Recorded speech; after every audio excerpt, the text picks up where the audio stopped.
Olá, turma, tudo bem? Na nossa aula de hoje vamos falar um pouquinho então sobre o desenvolvimento fetal.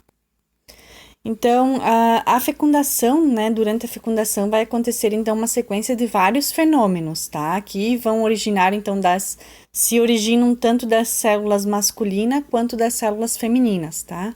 Então a gente considera a inseminação como a deposição do sêmen na vagina, tá? Onde então os gametas masculinos vão ser liberados quando eles já tiverem então a sua plena maturidade, tá? Então são considerados os espermatozoides. Então lá na maturação, tá? Dos espermatozoides vão ter então as células espermatogônios, tá? Que são células diploides, que a gente considera então células que têm 44 cromossomos mais uma porção X e Y, tá? Então, quando essas células sofrem, então, maturação, elas vão transformar-se em células haploides com 22 cromossomos e mais uma porção X, tá? Ou então, e 22 mais uma porção Y, tá? Então, eu tenho uma célula diploide, 44 cromossomos mais XY. Essa célula, ela vai se dividir, tá? E vai se transformar em duas células. Uma vai ser 22 mais X, que vai dar, então, origem quando, então, fecundada, vai dar origem, então, a um feto, tá, feminino. E a célula, então, 22 mais Y, que, após fecundada lá com o óvulo, vai dar origem, então, um feto masculino, tá? Aqui nessa imagem, então, dá para ver como ocorre, então, essa divisão, essa maturação tanto do espermatozoide, tá, quanto do óvulo. Então, na espermatogênese, tá, ela se dá em média, então, de um prazo de 75 dias, tá, ou seja, então, tá, o espermatozoide, ele vai ter uma vida sempre de 2 meses e meio, tá? Então, o homem vai ter sempre espermatozoides novos, tá? Então, a ascensão, então, do espermatozoide, tá? Para o aparelho genital feminino, tá? Aproximadamente, tá? 300 milhões de espermatozoides são, então, depositados, né? Lá em fundo de saco vaginal durante, então, o coito, tá? Após a ejaculação. Desses 300 mil, tá? Eles são, então, impulsionados pelas caudas, tá? O espermatozoide, então, tem a sua cauda. Através, então, dos movimentos dessa cauda, ele é impulsionado, então, tá? Para dentro, então, do útero, tá? E através, então, dos movimentos de contração da musculatura do útero, tá? Ele vai, então, ascendendo por este canal, tá? Então, desses 300 milhões que foram ali depositados, tá? Então, em cerca de 90 segundos depois da ejaculação, eles já são ali encontrados, tá? No muco vaginal, tá? E aproximadamente 5 minutos após já são encontrados os espermatozoides lá na tuba uterina, tá? Lá na ampola da tuba, que é onde ele vai fazer, então, a fecundação. Então, acredita-se, tá? Tem estudos que mostram que os primeiros espermatozoides que penetram ali na tuba uterina, eles não vão ser capazes de fecundar o óvulo que está lá, tá? Então, esses estudos, eles mostram, então, que esse papel, então, da fecundação vai ser realizado provavelmente, então, pelos espermatozoides que estão lá guardados no muco cervical, tá? Que estão em volta, então, pelo muco, tá? Então, isso ocorre por quê? Porque esses primeiros espermatozoides, os que chegam primeiro, tá? Eles vão sofrer, então, influência, então, ali da ação da secreção vaginal, que é um pouco mais ácida, tá? Pelos próprios mecanismos, então, de transporte, tá? E eles vão ter, então, uma ação letal neles e eles vão chegar lá, mas vão acabar por morrer, tá? Então, esses outros espermatozoides que estão cobertos ali pelo então muco cervical, tá? Então eles estão protegidos, eles vão conseguir chegar lá, tá? Na ampola da tuba uterina e vão conseguir então fecundar o óvulo que está lá, tá? Então, deste total de espermatozoides que foram ejaculados, tá? Acredita-se então que apenas 200 vão conseguir chegar lá nas tubas, tá? Para então tentar, né, fecundar o óvulo. Então, na ovulação, tá? O que ocorre, tá? Então, já lá durante a gestação, tá? O feto feminino, né? Ele vai possuir o número máximo de óvulos que ele terá, então, que terá durante toda a sua vida, tá? Então, diferentemente do homem, tá? Que vai sofrendo maturação, que tem espermatozoides jovens, tá? Nós mulheres não, nós temos então óvulos chamados velhos, tá? Então, antes mesmo de nós nascermos, a gente já tem então esse número máximo de óvulos que nós teremos durante a nossa vida, tá? Nesse período, então, ali entre a 16ª e 20ª semana da gestação, tá? Então, o feto né, o feto feminino, vai ter, então, aproximadamente de 6 a 7 milhões de óvulos, tá? E esse número, então, com o decorrer do tempo, ele vai caindo progressivamente, tá? Então, acredita-se, tá? Tem estudos que mostram que, então, na nossa puberdade, tá? Vão restar, desses 6 a 7 milhões, vão restar aproximadamente 300 a 500 óvulos, tá? Já lá no feto, tá? Vai iniciar, então, a divisão, tá? A maturação do óvulo, tá? Mas ela não vai se completar. Então, nós lá no feto, inicia-se essa maturação, tá? E ela vai se completar a maturação desses oócitos, tá? Lá na puberdade, durante, então, a ovulação, tá? Então, durante o período menstrual, que ocorre, então, a ovulação, esse oócito, tá? Então, ele se completa e fica maduro. Então, a gente pode considerar, então, que o óvulo de uma adolescente de 14 anos vai ter aproximadamente um pouco mais que essa idade, tá? Então, vai ter 14 anos e mais o período, então, fetal. Então, assim como uma mulher, então, de 40 anos, tá? Os óvulos vão ter a idade de um pouco mais de 40 anos, tá? Justifica-se, então, a afirmação, né, de que o homem tem espermatozoides, então, jovens, né? E então nós mulheres então geramos óvulos velhos, tá? Então é por isso que a gente tem as consequências clínicas decorrentes disso, tá? O núcleo então do ócito 2, tá? Vai iniciar essa divisão, essa segunda divisão de maturação, tá?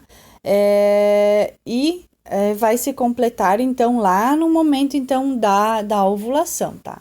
Então, se a fertilização ocorrer, essa divisão de maturação vai se completar, tá? Que depois a gente vai ver em algumas imagenzinhas, tá? Se não ocorrer, então, a fertilização, ele não vai, então, se completar, não vai se maturar. Em virtude, então, do amadurecimento desse folículo, tá? Vai, então, se formar, então, uma zona pelúcida, tá? Que a gente chama.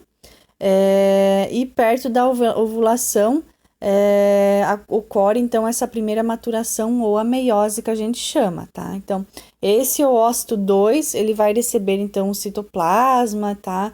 Enfim, e mais tarde, então, ele vai se degenerar, tá? Então, aqui a outra imagenzinha que dá para entender bem, tá? Se vocês forem lá do ócito, tá? Daí ocorre, então, a divisão, vai se transformar, então, em um ócito com 22X, tá? Lembrando que a mulher sempre vai ter, o óvulo dela vai ter sempre, então, composta por 22X, tá? Então, quem faz a determinação do sexo do feto é o homem, tá? Como o homem pode ter tanto o espermatozoide 22X, ou 22Y, ele que vai determinar, tá? Se o espermatozoide que fecundar o óvulo for 22X, com o 22X da mulher vai nascer, então, do sexo feminino, que vai ter, então, 44X. Se o homem, então, tiver o espermatozoide que for fecundar 22Y, juntando com o 22X da mulher, a gente vai ter, então, 44XY, que resultará, então, em um feto, né, do sexo masculino.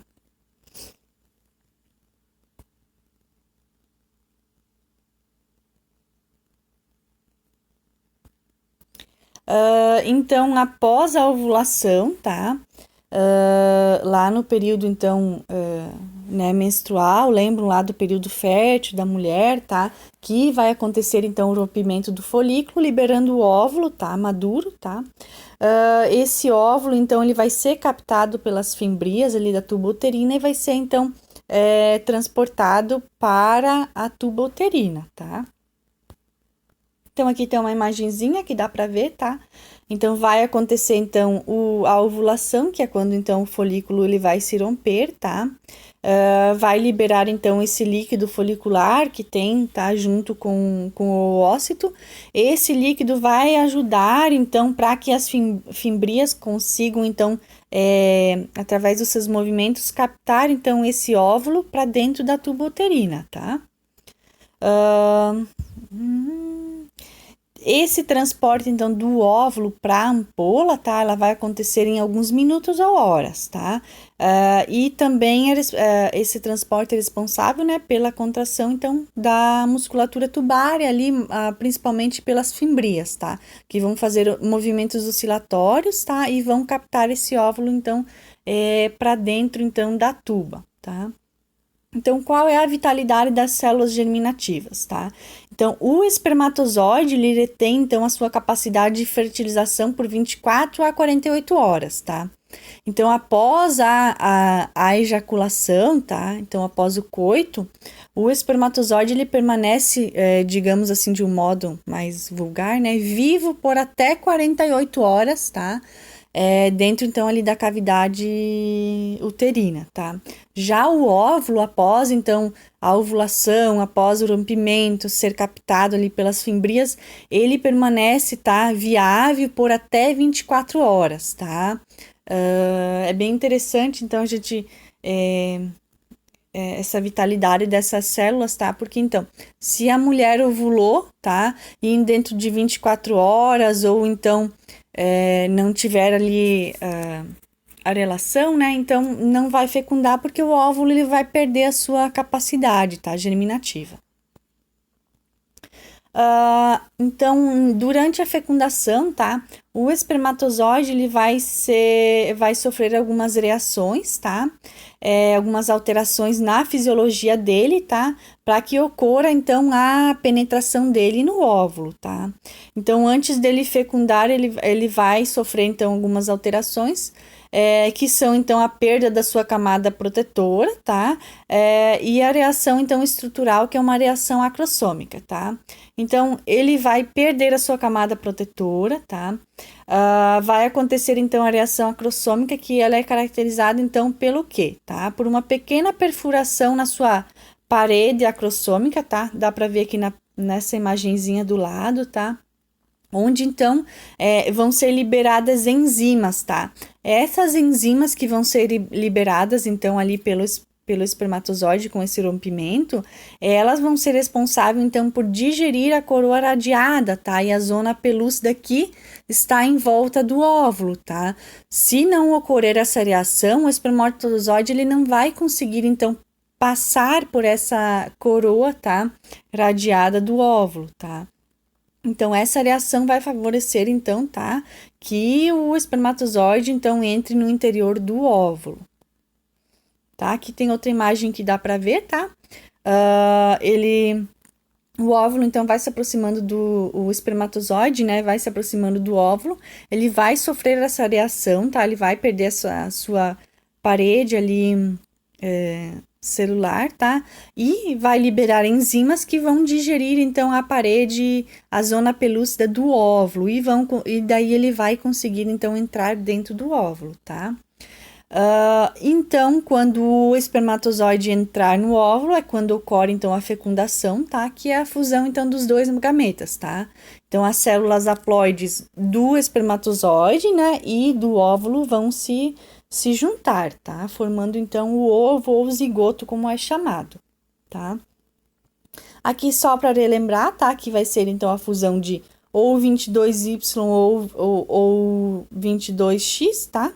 E dependendo então dessa fusão vai resultar então em indivíduo ou feminino ou masculino, tá? Quando o espermatozoide então atravessar essa coroa, essa zona pelúcida do óvulo, tá? Vai acontecer então, ele vai atingir o óvulo, né? E vai então o fecundar, tá?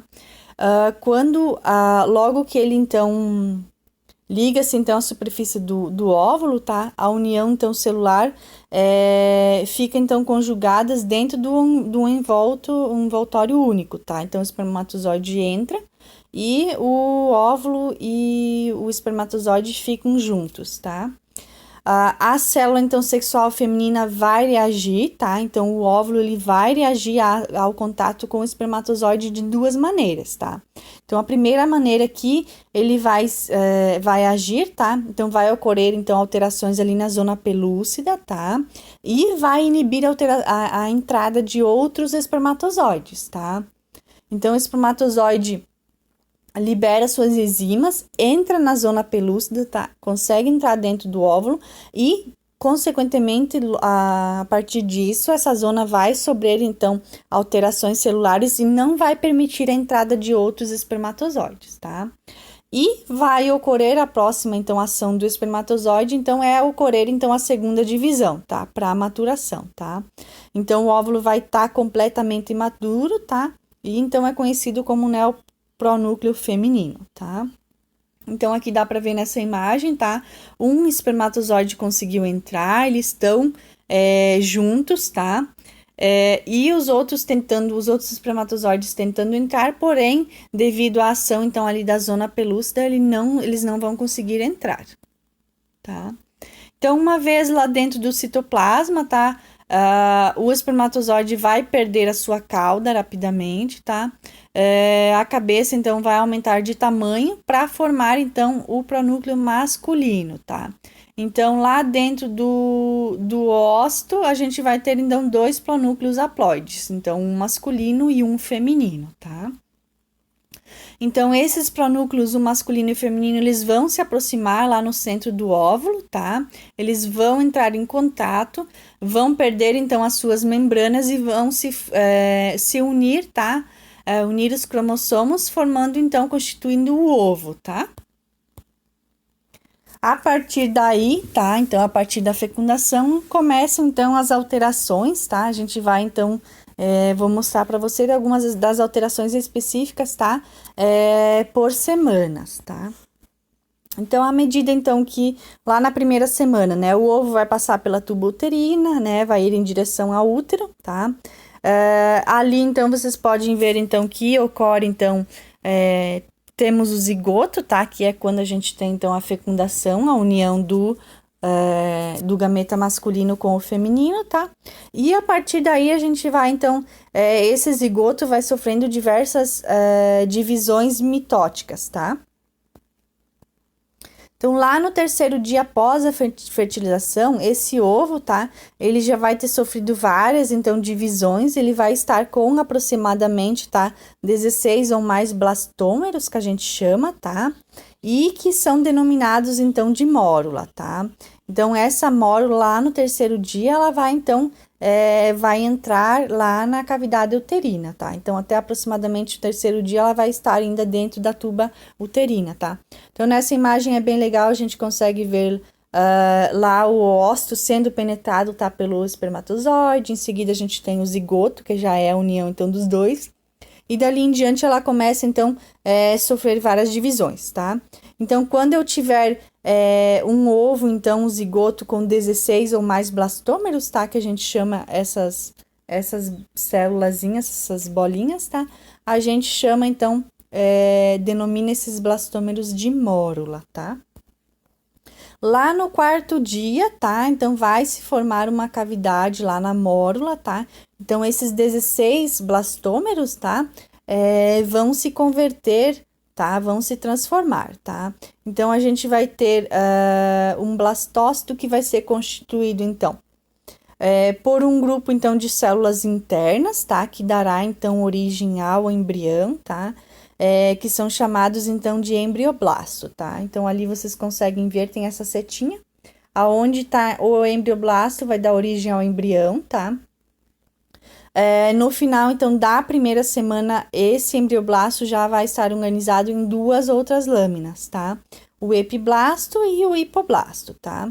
Temos também ali a cavidade blastocística, tá? Que vai ser, então, um espaço preenchido por líquido, tá? Por fluidos. E temos também o trofoblasto, então, que é a camada mais externa, tá? Que recobre tudo. Aqui, então, dá para acompanhar, então, lá, quando começa, então, as primeiras divisões, quando tiver, então, com 16 blastócitos, vai ser, então, denominada a mórula, né? E depois, então, começa uma nova maturação, tá? Aqui, então, temos o embrioblasto, cavidade blastocística e o trofoblasto, tá? Lá no quarto, quinto dia após a fecundação, tá? Esse blastocisto vai estar livre lá na cavidade do útero, tá? Então, dá para ver aqui nessa imagenzinha aqui, tá? Ali que os blastocistos vão estar lá na cavidade uterina, tá? Lá no quarto ou quinto dias após a fecundação, tá? No quinto dia, tá? A zona pelúcida, lembra que aquela zona que estava ali ao redor, então, do ovo, tá? Para impedir que novos espermatozoides entrem, tá? Essa zona vai se degenerar e vai desaparecer, tá? As células do trofoblastos, tá? Que são as células, então, lembra que recobrem as células externas, tá?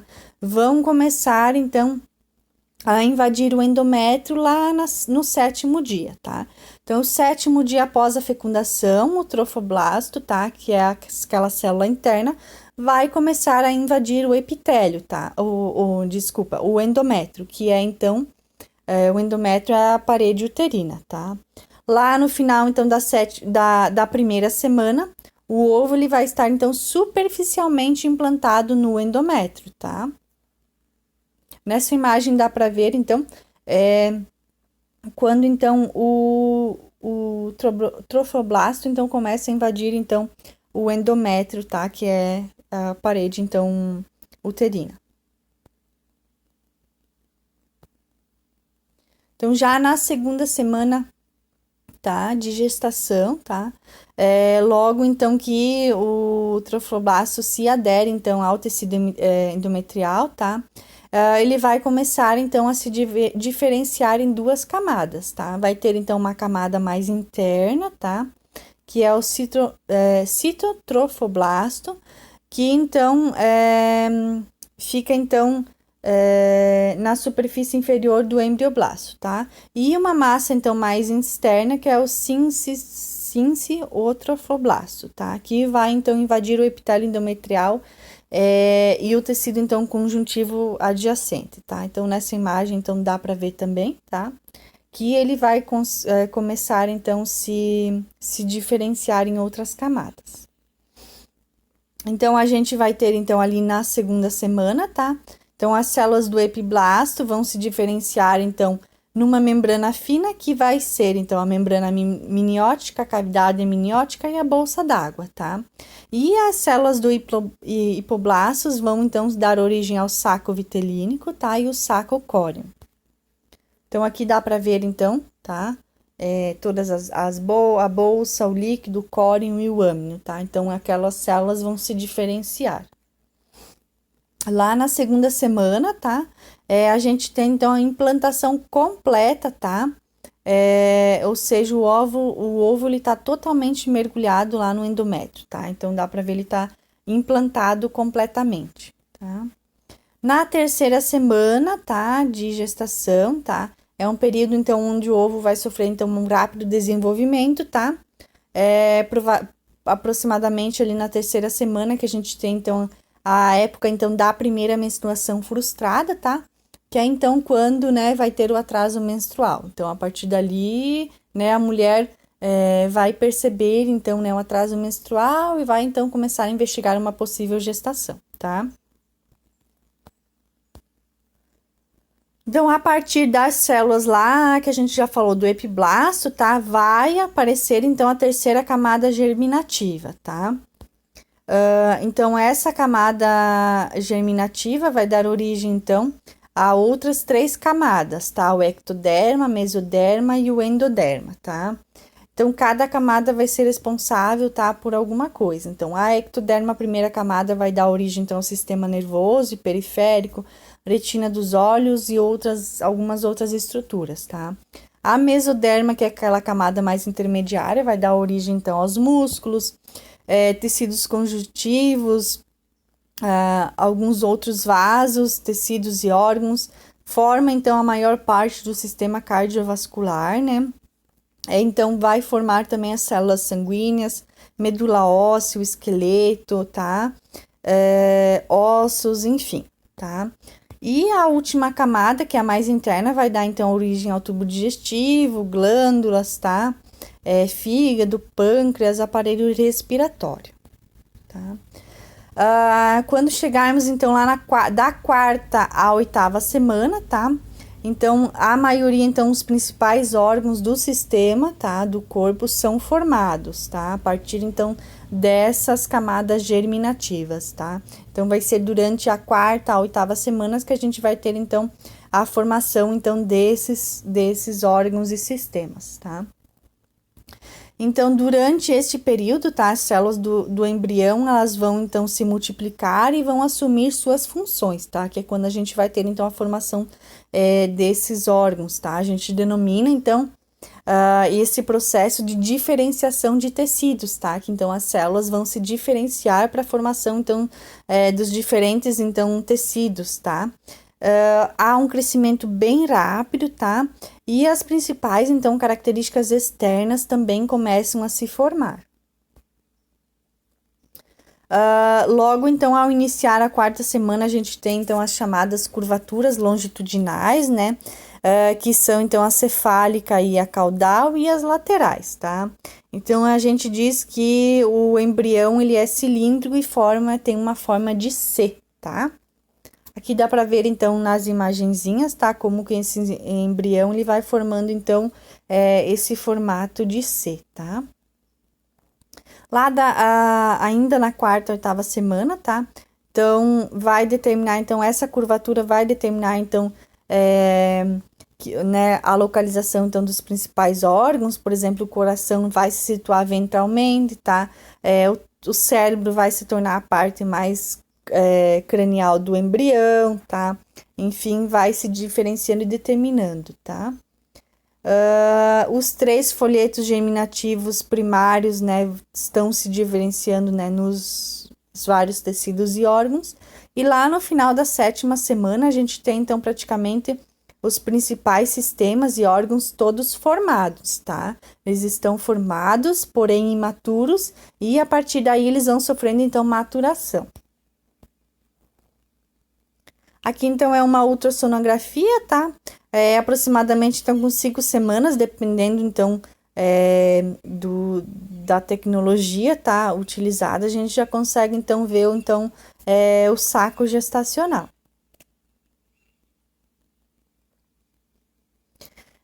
Com o início, então, da formação, né, dessas estruturas, da diferenciação, tá?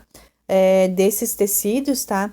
Então, a gente diz que são as 4 semanas que constituem, então, uma fase crítica, tá? Do desenvolvimento, tá? Então, entre a 4ª e a 8ª semana, tá? É onde podem ocorrer, então, surgir as malformações congênitas, tá? Então, quando o embrião pode, então, sofrer, né, por agentes teratogênicos, tá? Tanto fármacos, infecções ou radiações, tá? Que podem sofrer, então, malformações, tá? Então, é nesse período, tá? Que, né, o feto, ele está mais suscetível, então, às teratogenias, tá? Que são, então, vão causar, então, defeitos, tá? Nesse feto, então, ao nascimento, tá? Então, as malformações. O período fetal, tá? Em torno da 9ª semana de gestação, tá? Então, esse embrião já vai ter, então, aparência humana e inicia-se, então, o período fetal, tá? Então, até a 8ª semana a gente considera um embrião. Da 9ª semana em diante, a gente já considera um feto, tá? Porque ele já tem aparência humana, tá? Dali em diante, o desenvolvimento vai se fundamentar, tá? Vai se voltar, então, para o crescimento e a maturação, então, desses órgãos que foram formados até então, tá? Da 9ª à 12ª semana, tá? Vai começar, então, a ter uma diminuição do crescimento da cabeça do bebê em relação ao corpo, tá? A genitália externa dos fetos, tanto dos sexuais masculino ou feminino, tá? Vão estar se indiferenciando, tá? E lá pela 12ª semana já está, então, na sua forma madura, tá? De 13 a 16 semanas de gestação, tá? Um crescimento muito rápido, tá? O corpo começa a crescer mais rapidamente. Começa, então, a aparecer os centros de ossificação, tá? Da 16ª à 20ª semana, tá? A gestante vai começar, então, a perceber os movimentos fetais, tá? Lembrando que esses movimentos do embrião, tá? Do feto, eles já começam lá da 8ª à 12ª semana, tá? Porém, a gestante só vai começar a sentir ele, né? Da 16ª à 20ª, que é quando ele vai estar um pouquinho maior e vai conseguir sentir os movimentos, tá? Lá na 20ª semana vai começar, então, o surgimento, então, da lanugem, que são aqueles, aqueles pelinhos, tá? Os cabelos, a pele vai estar já coberta, então, pelo vernix caseoso, tá? Que tem, então, por fim de proteger, então, o bebê, tá? Da 22ª à 24ª semana, tá? Todos os órgãos vão estar desenvolvidos, tá? Porém, o feto, ele ainda é incapaz de sobreviver, tá? Fora do útero, tá? O tecido adiposo vai estar se desenvolvendo, tá? Da 6ª à 8ª últimas semanas é uma fase, então, mais delicada, tá? Que vai ter, então, crescimento desses tecidos, preparação, então, dos sistemas, tá? Então, para transição da vida extrauterina, tá? Então, nesse período fetal, tá? Ele vai estar um pouquinho menos vulnerável aos efeitos teratogênicos, tá? Embora ainda pode ser que ocorra alguma alteração ali, né? No desenvolvimento funcional, principalmente do cérebro desse feto, tá? Então, com 24 semanas de gravidez, ele já é considerado viável, tá? Tendo vista que ele já consegue, então, sobreviver fora, então, do útero, tá? Porém, necessitando, então, de cuidados bem extremos, tá? Alguns aspectos aqui que eu quero, então, trazer para vocês, tá? Da respiração do bebê, tá? Então, aproximadamente com 28 semanas, tá? Ele vai estar ali aproximadamente com 1 quilo, né? Os pulmões, eles estão bem desenvolvidos, tá? De modo, então, que possa, né, sobreviver, então, porém, tá, eles são incapazes de proporcionar as trocas gasosas adequadas, tá? Devido, então, à superfície alveolar e a vascularização são insuficientes, tá? Então, precisam de cuidados especiais, tá?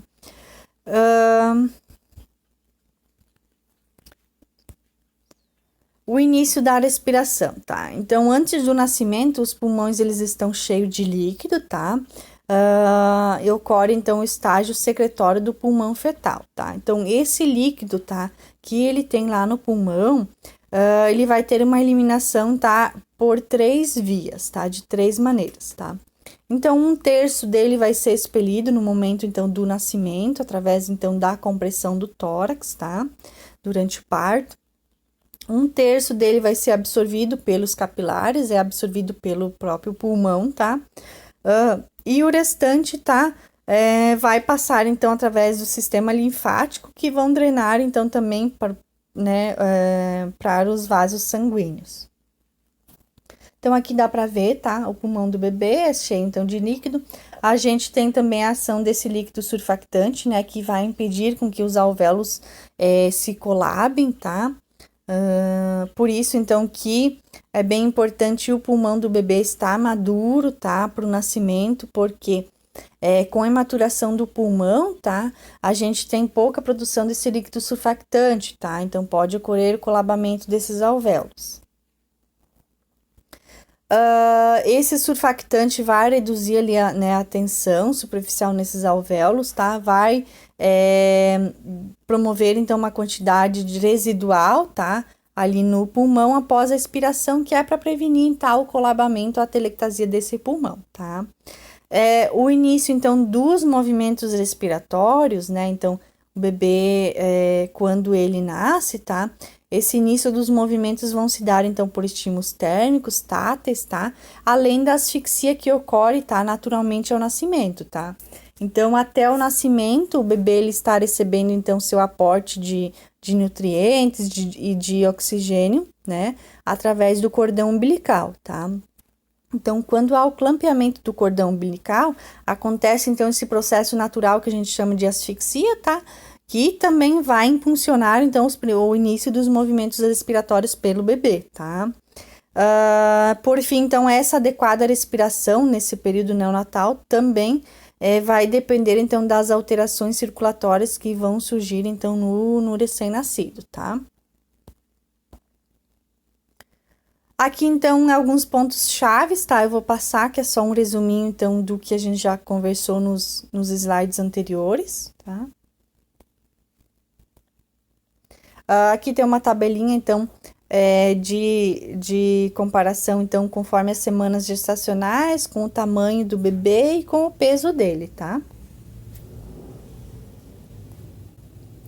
Agora vamos falar, então, um pouquinho dos anexos do embrião e do feto, tá? Então, a gente considera anexos do embrião à placenta, o líquido amniótico, o cordão umbilical e as membranas fetais, tá?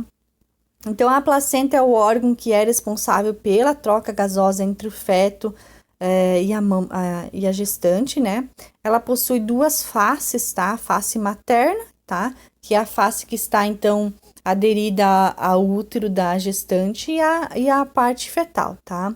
Em média, durante, então, após, ali no final da gravidez, essa placenta tem em média 700 gramas, tá? A parte, então, ali a materna, né? Dá pra ver nessa imagem. É a parte, então, que fica em contato com o útero. Vocês podem ver, então, ela é como se fosse, então, em modo mais vulgar, vamos falar assim, um monte ali de carne moída, né? Então, é essa parte que vai ficar aderida ao útero. E a parte fetal, então, tá? É a parte que vai entrar em contato com o líquido amniótico e com o feto. Aqui tem uma imagem também para vocês verem, tá? O sistema venoso e arterial ali da placenta, como que ocorrem as trocas, tá? As trocas gasosas entre a mãe e o feto, tá? Aqui dá para ver outra imagem, tá? A parte fetal da placenta e a parte materna, tá? O cordão umbilical, tá? Que ele é inserido, então, na placenta e se une, então, ao feto, tá? É formado, então, por duas artérias e uma veia, tá? Que são revestidas, então, por uma geleia. De diâmetro, elas, né, têm aproximadamente de 1 a 2 centímetros, varia bastante, tá? Tem bebês que nascem, então, com cordão umbilical mais fino, outros, então, com cordão umbilical um pouquinho mais grosso.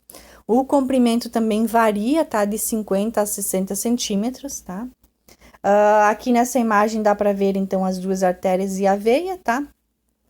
É pela veia, então, que entra, então, né, o sangue para o bebê. Ele faz toda a circulação fetal, tá? Que é uma circulação um pouquinho mais complicada para explicar para vocês, então precisaria de uma aula somente para a circulação fetal, tá?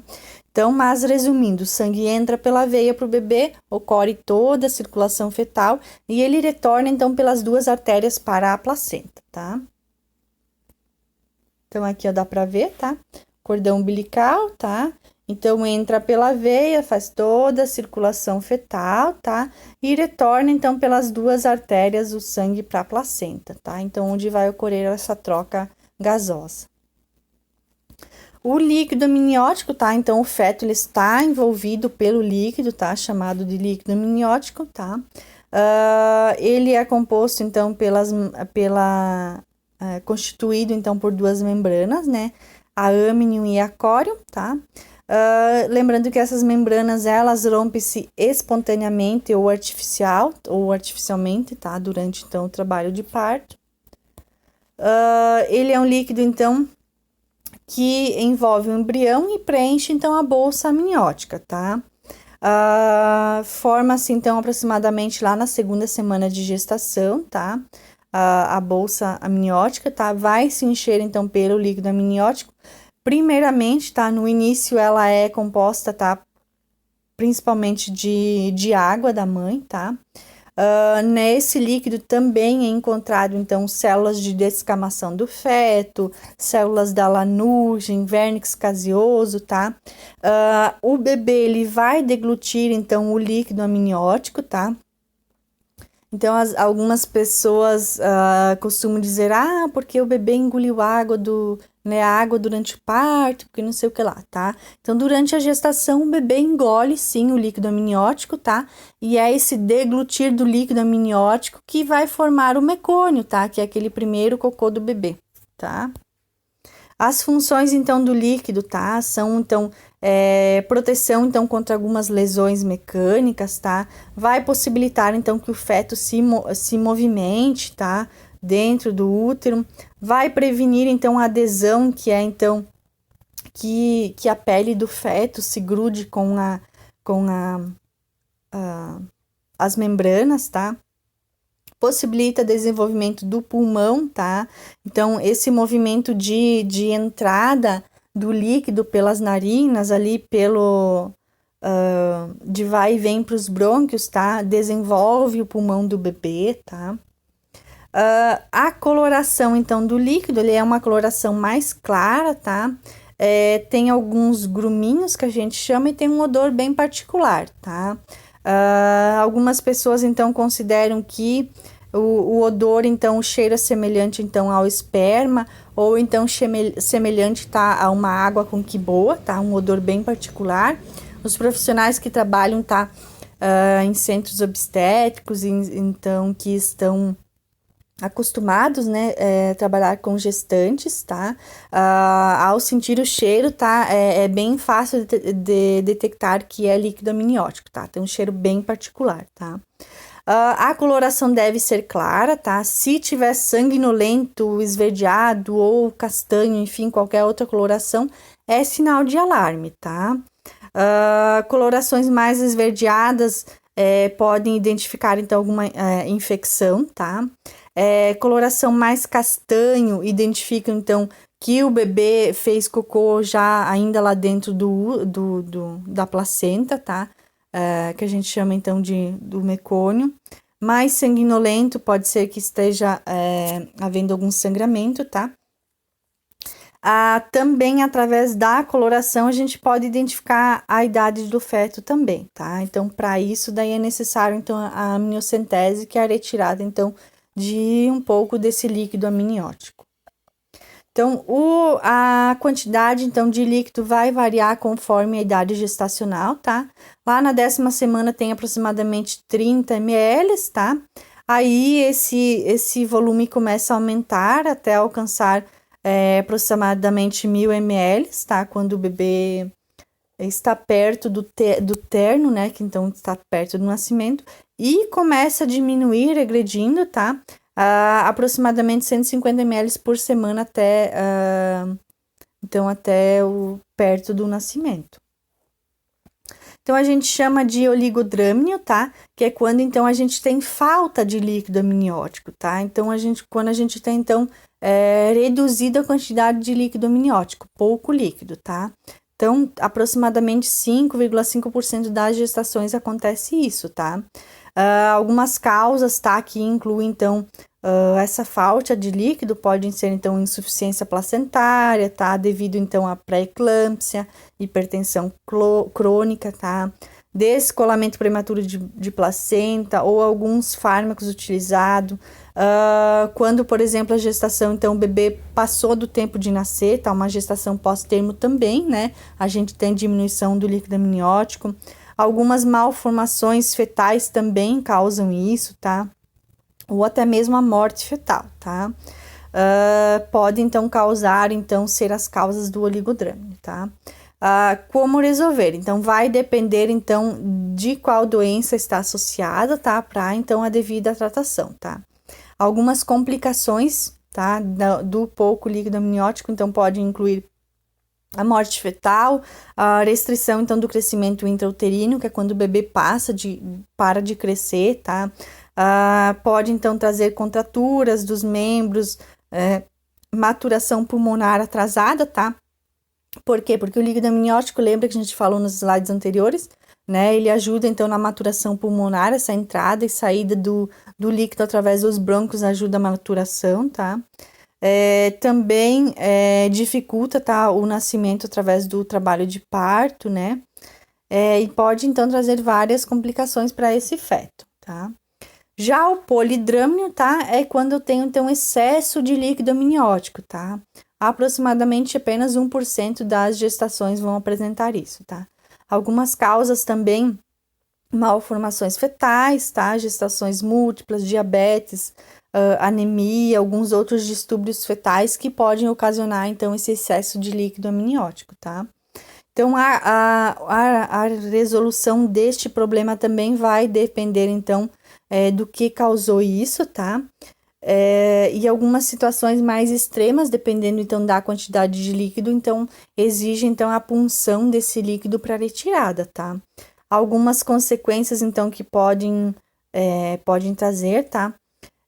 Também contrações prematuras, né? Ruptura prematura, um mau posicionamento fetal, comprometimento do respiratório materno, né? Porque então fica, então, a barriga fica maior, tá? Comprime mais as costelas, a gestante tem maior dificuldade para respirar, tá? Pode ocorrer prolapso de cordão umbilical, tá? Que é o que acontece, tá? Então, durante o trabalho de parto, em vez de aparecer a cabeça do bebê, sai o cordão umbilical, tá? Nesses casos de prolapso de cordão umbilical, faz-se necessário, então, que seja realizada a cesariana, tá? Então, é bem complicadinho. Pode ocorrer até mesmo a morte fetal, tá? E vai depender, então, ali do grau de quantidade de líquido, as consequências que vão trazer. Aqui, então, nessa primeira imagem, a gente vê, então, essa punção do líquido amniótico, a gente chama de amniocentese, tá? Que ou tanto pode ser realizado, tá? Para retirada, então, do líquido, tá? Quando eu tenho excesso de líquido, ou então para fins diagnósticos, tá? Para realização de exames, tá? Essa amniocentese, ela é realizada, então, guiada através de um ultrassom, tá? Que daí, então, para punção apenas do líquido, né? Para não ocorrer de puncionar o bebê, tá? E a amnioscopia, tá? É realizada, então, com esse outro instrumento, o amnioscópio, tá? Que é realizado, então, via intravaginal, tá? É realizado, então, quando eu tenho já dilatação do canal, tá? Do canal do colo uterino, tá? Então, tem que ter uma dilatação. E a gente consegue, então, visualizar a coloração desse líquido amniótico, tá? As membranas fetais, então, que são duas, né? A córium e a amnio, tá? Essas membranas que formam a bolsa d'água, tá? E vão revestir o feto, tá? Então, a córium é a que está mais próxima, então, da parede do útero, tá? A amniótica, então, é a interna, tá? Que está em relação ao feto, tá? E elas vão romper-se ou artificialmente, tá? Durante o parto ou espontaneamente, tá?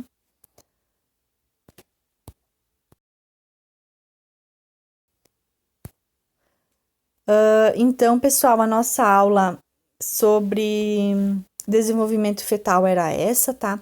Eu espero que tenham entendido, tá? Eu sei que ali no início É um pouquinho mais difícil essa parte de maturação do óvulo e do espermatozoide. Eu fiz um resumo também, tá, desse desenvolvimento fetal, vou enviar para vocês darem uma olhadinha. Qualquer dúvida eu estou à disposição, tá? Bons estudos e abraços para vocês.